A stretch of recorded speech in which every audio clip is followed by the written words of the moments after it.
قوم عاد ایسے قوم تھے جو بڑے طاقتور تھے، 40 ہاتھ جتنا قد، 800 سے 900 سال کی عمر، نہ بوڑھے ہوتے، نہ بیمار ہوتے، نہ دان ٹوٹتے، نہ نظر کمزور ہوتی، جوان تندرست توانا رہتے، بس انہیں صرف موت آتی تھی اور کچھ نہیں ہوتا، صرف موت آتی تھی۔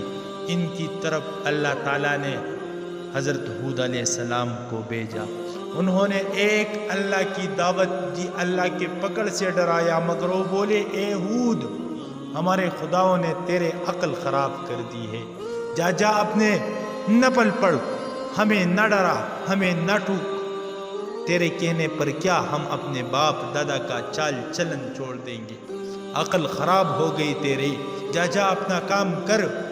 آیا بڑا نیک چلن کا حاجی نمازی تیرے کہنے پر چلے تو ہم تو بھوکے مر جائیں گے۔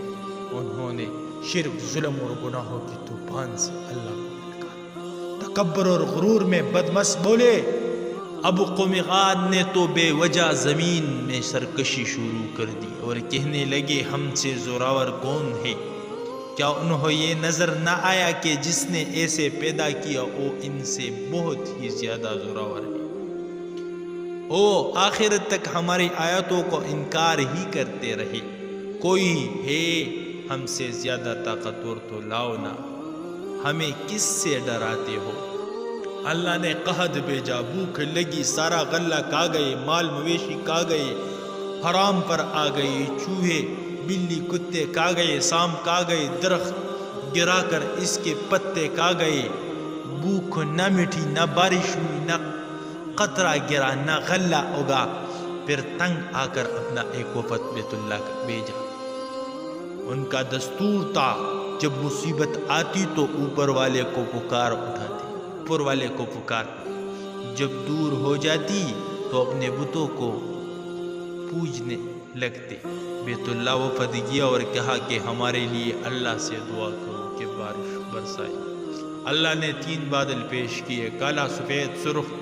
اللہ نے فرمایا ان میں سے ایک کا انتخاب کرو۔ انہوں نے آپس میں مشورہ کیا کہ سرخ میں تو ہوا ہوتی ہے، سفید خالی ہوتا ہے، کالے میں پانی ہوتا ہے، کالا مانگو۔ اللہ تعالیٰ نے کہا واپس پہنچو، بادل بھیجتا ہوں۔ وہ خوشی خوشی واپس آئے۔ جب لوگ ایک میدان میں جمع ہوئے، بادل آیا، وہ ناچنے لگے کہ اب بارش ہوگی، قحط مٹے گا، کھانے کو ملے گا۔ کیا پتا تھا کہ وہ بارش نہیں، اللہ کا عذاب ہے، جو تم ہود سے کہتے تھے کہ آ جس سے ہم کو ڈراتا ہے۔ اس بادل میں ایسے تند و تیز ہوا تھی کہ جس نے ان کو اٹھا مارا، ان کے گھر اڑا دی، 60 ہاتھ کی قد اور لوگ تنکوں کی طرح اڑ رہے۔ ہوا ان کے سروں کو ٹکراتے تھے، اتنی زور سے ٹکراتے کہ ان کے بیجے نکل نکل کر منہ پر لٹک گئے۔ بعض لوگ بھاگ کر غار میں گھس گئے کہ یہاں تو ہوا نہیں آ سکتی، مگر میرے رب کا حکم ہوا، ہوا غار میں بگولے کی طرح داخل ہوتی ہے اور ان کو باہر اٹھا کر پھینک دیتی۔ اللہ نے فرمایا کیا کوئی باقی بچا ہے؟ اللہ تعالیٰ نے ان کو ہلاک کر کے دکھایا کہ جب تم اللہ کے، اس کے رسول صلی اللہ علیہ وسلم کی نافرمانی کرو گے، اللہ تم پر ایسے جگہ سے عذاب بھیجے گا جہاں سے گمان بھی نہ ہوگا۔ جو گناہ قوم عاد نے کیا، کیا وہ ہم نہیں کر رہے؟ ہم اللہ کے حدود کا پار نہیں کر گئے؟ کیا ہم نے اللہ کو اپنے نافرمانی سے نہیں للکارا ہوا ہے؟ توبہ کرو، اللہ سے ڈرو، قرآن پڑھو۔ جن گناہوں کو ہم معمولی سمجھتے ہیں، اللہ نے ان گناہوں پر پوری قومیں زمین بوس کر دی۔